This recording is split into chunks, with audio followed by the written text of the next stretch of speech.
लेकिन आपकी गलत फहमी है। बाबा साहब अम्बेडकर ने खुद संविधान में लिखा है कि एससी और एसटी हिंदू नहीं है। एससी एसटी हिंदू नहीं है, बाबा साहब अम्बेडकर ने लिखा है। तुम ना तो पढ़ते हो, ना जानते हो, ना समझते हो। बाबा साहब ने डिफाइन किया है एससी एसटी ही नहीं, ओबीसी भी हिंदू नहीं है। अगर वो हिंदू होता तो बाबा साहब अम्बेडकर आर्टिकल 340 में उनके ओबीसी का प्रावधान नहीं करते, हिंदू का प्रावधान करते, हिंदू का प्रावधान करते। हम लोग हिंदू नहीं हैं, इसीलिए जब हिंदुओं पे आंच आती है ना, तब सारा का सारा मामला होता है, तब बुलडोजर भी चलते हैं, तब गाड़ियां भी जलती है, तब सारा कुछ हो जाता है। लेकिन आपके साथ में अगर किसी प्रकार का कोई अत्याचार अन्याय हो, उस समय वो लोग नहीं आते। साफ साफ बात है कि वो तुम्हें हिंदू समझते ही नहीं। वो हिंदू समझते इसलिए नहीं क्योंकि तुम हिंदू हो ही नहीं। डंडे खाने के लिए ले जाते हैं।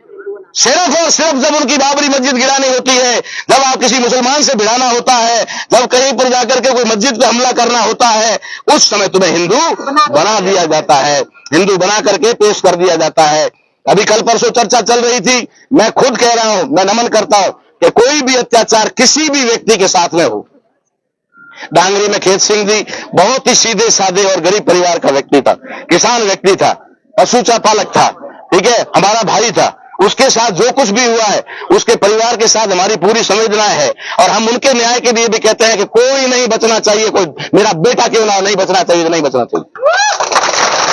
अपराधी है, न किसी का बेटा है, न किसी का भाई है, न किसी का कोई रिश्तेदार है, वो बचना नहीं चाहिए, इसीलिए कानून बना हुआ है। अगर कानून की सही पालना होती तो शायद ये टेंट और तंबू लगाने नहीं पड़ते। और मैं खुद कहता हूं उन सीनियर ऑफिसर से, अधिकारियों से, कि आप बताइए 15 से 20 साल पहले या 25 साल पहले जब किसी भी प्रकार की कोई एफआईआर या कोई मामला होता था, कौन बैठता था धरने पर? बताओ, कौन बैठता था? क्योंकि पुलिस अपनी ईमानदारी से कार्रवाई कर लेती। कई बार तो मुकदमा दर्ज होकर पुलिस गिरफ्तार होने के बाद में जब कोर्ट में मैटर ले जाना होता था, चालान पेश करना होता था, तब उनके घर वालों को पता चलता था और उनको कहता आपको भी कोर्ट में आना है। और आज हमें एक एफआईआर दर्ज करवाने के लिए धरना लगाना पड़ता है, आज हम लोगों को गिरफ्तारी के लिए धरना लगाना पड़ता है। तो या तो शायद हमको हमारी आदत हो गई है या फिर आपकी आदत हो गई है। आप लोगों की ऐसी आदत बन गई है कि जब तक ये बैठेंगे नहीं, धरना नहीं देंगे, जब तक कुछ हमारे खिलाफ कुछ अलग अलग नहीं बोलेंगे, मुर्दाबाद जिंदाबाद नहीं करेंगे, तो शायद आपके भी कान आदी हो गए हैं। मुझे वो लगता है ये आदी हो गए हैं। वरना कहां जरूरत है भाई, हमें पूछने की जरूरत कहां है? ठीक है, बैठे रहो, आप अपना काम करो, पुलिस जाए अपना लेके आ जाए। अभी 3 बाकी है, 5 गिरफ्तार हो गए, जल्दी ही कर लेंगे, हमें भी भरोसा है कर लेंगे। हमें भी पता है कुछ चीजें होती है, लेकिन होती ये है कि जब आप ढील देते हो तब होती है। अगर मुलजिम आपसे दूर हुआ है, आपकी पकड़ से बाहर गया है, तो वो आपकी भूल से, आपकी कहीं कहीं लापरवाही से गया है। क्योंकि छप्पे छप्पे पर आप बैठे हुए हो, एक एक जगह पर आप बैठे हुए हो, कैसे जा सकता है? कहीं न कहीं उसको कोई रास्ता गली दिया गया है, तब गया है, वरना 5 आ गए, 3 और भी आ सकते थे।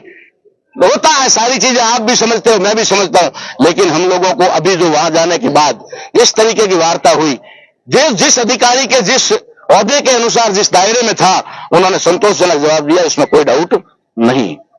हमने जो यहां पर बैठ करके जो मांग बनाई, या जो हमारा दर्द है, हमारी जो पीड़ा है, हमारे भाई का जो हाल है वर्तमान में जो हम देख रहे हैं, इसको देखते हुए उस कार्रवाई से हम संतुष्ट नहीं हुए।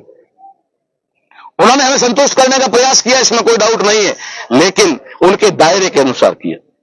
एडिशनल एसपी साहब ने जो बात कही वो यही कही, भाई जितना पुलिस के दायरे में आता है उसके अंदर मैं सारी कार्रवाई जो है संपन्न करूंगा। अगर पुलिस कर्मी भी कोई दोषी है, एचएसओ भी अगर दोषी है, उसके खिलाफ भी जांच होकर कार्रवाई की जाएगी। लेकिन हम कैसे कह दें कि की जाएगी? थोड़ी हो जाए तो हम भी मान लेंगे, हो गई, शुरू भी हो जाए तब भी मान लें, ठीक है ना? ठीक है, आपके हाथ अगर कांपते हैं अपने ही अधिकारी के खिलाफ मुकदमा दर्ज करवाने में, तो ठीक है, हम लोग कोशिश करेंगे, एसपी साहब से एक निवेदन करेंगे और उसके बाद नहीं होगा तो कोर्ट में इस तरह का पेश करेंगे। कानून के बहुत सारे रास्ते पड़े हुए हैं, ठीक है ना? अगर तुम लोग इस तरीके से करोगे, यहां पर इतनी लापरवाही करोगे, अगर इनका 151 में अंदर डाल करके 24 घंटे अंदर रखना, उस दौरान इनकी मौत हो जाती तो आपने उचित नहीं समझा। सारी बात हमारी हुई उनसे, हमने भी अपनी बात रखी, सभी ने रखी, उन्होंने भी रखी। रही बात प्रशासन की तरफ से जो हमारी मांगे थी, चाहे वो आर्थिक सहयोग की बात हो, चाहे उनके परिवार के लोगों को नौकरी के और किसी बात के लिए जो बातें यहां पर रखी गई थी, या फिर कंपनी के लिए कोई बातचीत जो थी, वो एडिशनल एसपी साहब के दायरे में नहीं है, ठीक है ना। और एसडीएम साहब उसके पहले पायदान हैं, जहां से वार्ता शुरू हुई है वहां से उन्होंने पूरा आश्वस्त किया है कि मैं इसको आगे पहुंचाता हूं। तो उसका एक प्रोसेस है कि यहां से कलेक्टर साहब के पास जाएगी ये मांग हमारी। कलेक्टर साहब जो है उसको करते हुए सिस्टम के अनुसार जो है वो कमिश्नर साहब को भेजेंगे जोधपुर जब डिविजनल कमिश्नर के पास जाएगी वो फिर सरकार तक पहुंचाएंगे और सरकार से स्वीकृत होकर के जो चीज आएगी। तो कम से कम ये था कि एडीएम साहब एसडीएम साहब हमारे सम्मानीय है, ठीक है ना। वो न्यायिक पद पर भी है और प्रशासनिक पद पर भी है, दोनों पदों पर है, हम उनका सम्मान करते हैं। लेकिन शायद उनके भी कलम का मामला नहीं होगा, इसलिए उन्होंने कहा मैं इस बारे में बात करता हूं। लेकिन सवाल यहां खड़ा होता है, ठीक है कल को हमको 10 लाख की जगह 2 लाख मिल गया, ठीक है नौकरी हमने 2 मांगी, 2 की जगह 1 मिल गई, परमानेंट ना मिली तो संविदा में मिल गई, ठीक है थोड़ा बहुत और कुछ हो गया, एक बार गिरफ्तार करके डाल भी दिया अंदर सबको, उसके बाद कागजों में ढील रख दी तो कोर्ट में वो बरी भी हो जाएंगे, सारा हो जाएगा। ये प्रोसेस है, इसमें आपका हमारा कुछ भी नहीं है। लेकिन हम कहना ये चाह रहे हैं, हमारा उद्देश्य ये होना चाहिए, खास करके युवाओं के लिए बताना चाहता हूं कि हम लोग कब तक ये सहन करते रहेंगे और किससे मांगते रहेंगे। हम जिससे मांग रहे हैं वो हमारी असली मां नहीं है, वो सौतेली मां है। और सौतेली मां से दूध मांगोगे तो दूध की उम्मीद तो कम है, टूपे की उम्मीद ज्यादा है ना। हम जिससे मांग रहे हैं ना वो हमारी असली मां नहीं है, वो हमारी सौतेली मां है और वो हमारे साथ में सौतेला व्यवहार करेगी। यहां बहुत बड़ा मामला है, आप यहां मत समझ लीजिए कि बस ये 2-4 राजपूतों ने भीलको और मेघवाल को पीट दिया यही इशू है, यही देश है, नहीं। अगर किसी राजपूत का हौसला इतना बढ़ जाता है कि मैं किसी दलित को दलित ना समझूं, एससी को एससी ना समझूं, एसटी को एसटी, मानव ही ना समझूं, और उसके साथ में इस तरीके का बर्बरता का व्यवहार, बहुत सारे लोग कह रहे थे जानवरों जैसी। मैं कहता हूं जानवर के साथ हो तो उचित है क्या? नहीं, इसी प्रकार की पिटाई किसी जानवर के साथ हो और वो भी बेजुबान और बेगुनाह के, तो क्या अच्छी है क्या? हम जानवर के साथ भी बर्दाश्त नहीं कर सकते, वो एक मानव के साथ हुआ है। ऐसा हौसला उनका खुलता कहां से? ऐसा हौसला उनको खोलता कौन है? यहूदी ब्राह्मण। ऐसा हौसला उनको आता कहां से है? संरक्षण वहां से मिलता है, संरक्षण इनके नेताओं से मिलता है। जो नेता उनके अभी जो बाबा बार बार इशारा कर रहे हैं, मैं तो खैर कहना चाहता, लेकिन कोई बात नहीं, हम ये कहना आपसे चाह रहे हैं कि जो भी आपके प्रतिनिधि यहां से चुन करके जाते हैं वे ही उनके हौसले को मजबूत करते हैं कि मैं बैठा हूं तो देख ले, कर ले जो करना है, ठीक है मैं देख लूंगा, और वो देख भी लेते हैं। वो अपराध करने के, एक बात बताओ, अपराध कोई करने वाला व्यक्ति है उसमें 90% अपराध करने वाले ही वीडियो बनाते हैं,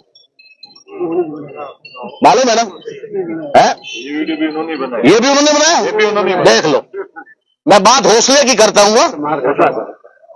अपराध पहले भी होते थे, नहीं होता ऐसा नहीं था, अपराध पहले भी होते थे, थोड़े कम होते थे, लेकिन जब भी कोई अपराध होता था तो अपराधी सबसे पहले सबूत नष्ट करता था, सबूत खत्म करता था, कोई सबूत ना छूट जाए ऐसा काम करता था। आज वो खुद सबूत छोड़ रहे हैं, कितना हौसला बढ़ गया बताओ? कोई नाप है हौसला बढ़ने का? ये हौसला कहां से बढ़ा? ये हौसला इसलिए बढ़ा क्योंकि उसके अंदर सजातीय भावना है कि मेरे अधिकारी पुलिस में है, मेरे अधिकारी एसडीएम है, मेरे अधिकारी तहसीलदार हैं और मेरे भाई एमएलए हैं, हमारी जाति के एमपी हैं, एमएलए हैं। ये उनको संरक्षण मिलता है और उस संरक्षण की वजह से अपराध को बढ़ावा मिलता है।